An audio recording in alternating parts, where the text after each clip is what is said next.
Assalamualaikum warahmatullahi wabarakatuh. Alhamdulillah, selalu kita memanjatkan puja dan puji kita kehadirat Allah Subhanahu wa taala atas segala nikmatnya. Karena memang dengan memuji namanya, maka segala kebutuhan kita yang kita butuhkan untuk roda kehidupan di muka bumi ini dipenuhi oleh Sang Pencipta. Dan juga kita panjatkan salam hormat kita, salawat dan taslim kepada Nabi besar Muhammad sallallahu alaihi wasallam sebagai bentuk kepatuhan kita kepada Allah yang Maha Tinggi dan Maha Pemurah, karena Ia telah menjadikannya ibadah untuk kita semua.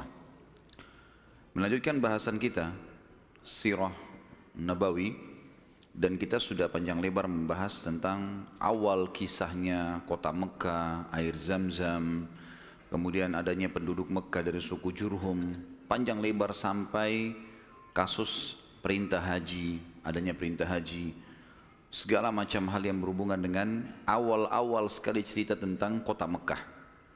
Dan saya sudah janjikan pada pertemuan yang terakhir kita akan membahas tentang masuknya agama Yahudi dan Nasrani ke Jazirah Arab.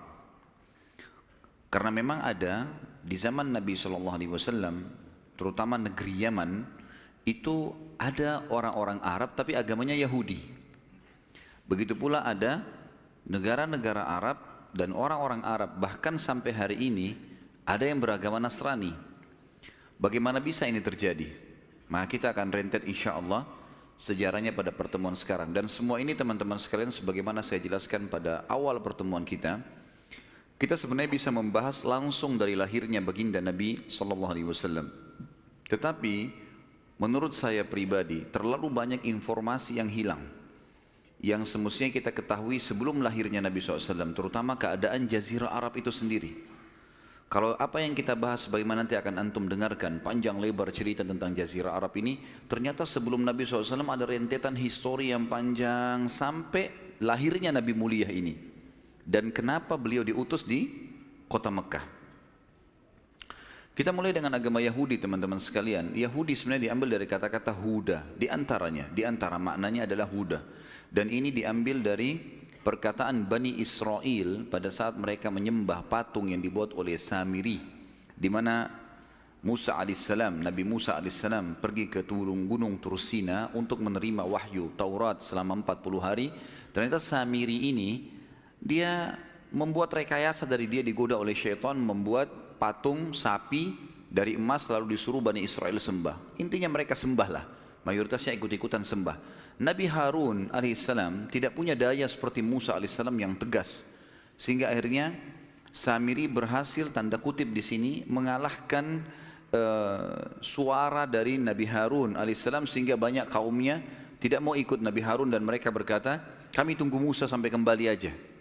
Waktu Musa alaihissalam balik, Nabi Musa alaihissalam menghancurkan patung itu, lalu dengan tegas menghakimi Samiri dan mengusirnya dari Bani Israel, serta mengembalikan orang-orang Israel untuk menyembah Allah Subhanahu wa taala. Pada saat itu, orang-orang Bani Israel sempat mengatakan, dalam Al-Qur'an diceritakan, a'udzubillahi minasyaitonirrajim, inna hudna ilaik. Ya Allah, kami kembali taubat kepadamu. Jadi sebenarnya kata-kata Yahudi diambil dari kata-kata huda yang berarti taubat atau kembali. Asal mula kalimatnya di situ.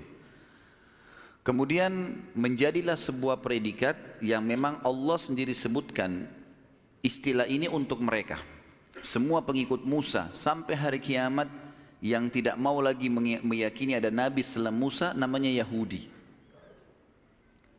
Nanti juga akan ada penjelasan tentang Nasrani. Kalau Nasrani diambil dari kata-kata Nasara. Nasara yansuru, ansarun, dan Nasara, yang berarti penolong. Diambil daripada perkataan Isa alaihissalam pada saat berkata kepada Bani Israel, a'udzubillahi minasyaitonirrajim, dalam Al-Quran diceritakan, man ansari ilallah, siapa yang akan menjadi ansar, penolong-penolong di jalan Allah. Qala al-hawariyuna nahnu ansarullah. Maka hawariyun adalah istilah untuk sahabat-sahabatnya Nabi Isa. Sama kalau Nabi Muhammad SAW kita mengatakan sahabat Nabi Muhammad SAW ridwanullahi alaihim. Tapi ini kalau sahabat Nabi Isa dikatakan hawariyun. Hawariyun berkata, kami adalah ansarullah, kami adalah penolong-penolong agama Allah. keluarlah istilah Nasrani buat mereka. Dari kalimat ini. Jadi memang makna-makna kalimat ini sebenarnya awalnya baik. Orang-orang Nasrani menganggap Yahudi kafir. Apa sebabnya? Karena Yahudi walaupun beriman kepada Allah, agama profetis, agama Samawiyah, dan yakin semua nabi sebelum Musa alaihissalam ada, Hud, Saleh, Shu'aib, ya, Lut, Ibrahim, Nuh, semuanya oleh orang-orang Yahudi diyakini. Yang mereka tidak yakini adalah nabi yang datang setelah Musa saja. Akhirnya datang Isa alaihissalam dari Bani Israel sendiri, mereka tidak mau akui, enggak. Bahkan yang berusaha untuk membunuh Isa alaihissalam dan mensalibnya adalah orang-orang Yahudi sendiri. Mereka menolak, gitu kan. Oleh karena itu, karena masih ada nabi dan rasul yang Allah utus yang mereka tidak yakini, dicap mereka kafir. Karena beriman kepada Allah harus totalitas, nggak bisa setengah-setengah, keseluruhannya.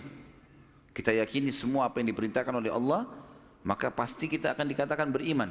Makanya Allah menghardik Bani Israel yang Allah mengatakan, A'udzubillahi minasyaitonirrajim, afatu'minuna bi ba'dil kitabi wa takfuruna bi ba'd. Apakah kalian beriman dengan sebagian isi Alkitab dan kalian pungkiri sebagian yang lain? Apa yang cocok diimani, apa yang tidak cocok ditinggalkan? Sampai para ulama tafsir menekankan mengatakan siapapun di antara kaum muslimin yang coba memilah-milah hukum Allah, mereka sama dengan Yahudi dan Nasrani. Dan Allah mencap mereka kafir gara-gara itu, gitu kan? Berjalan waktu, datang Nabi Muhammad SAW, ternyata dan Nasrani ini diberikan predikat untuk semua orang yang mengaku pengikut Isa alaihissalam sampai hari kiamat, dan tidak mau mengimani risalahnya Nabi Muhammad SAW. Nasrani meyakini semua nabi dari Isa ke atas, Musa, Daud, semuanya sampai Nabi Adam. Tapi mereka tidak mengimani risalah Nabi Muhammad SAW. Kasuistiknya secara histori berarti, kenapa sekarang umat Islam mengatakan Nasrani kafir? Sama dengan kenapa Nasrani mengatakan Yahudi kafir. Sama persis. Karena mereka masih menolak ada Rasul dan Nabi yang terakhir. Itulah Nabi Muhammad alaihi salatu wassalam. Jelas sampai sini? Belum ngantuk kan? Baik. Jadi di sini kita dari awal menjelaskan dulu definisi Yahudi dan Nasrani. Ya.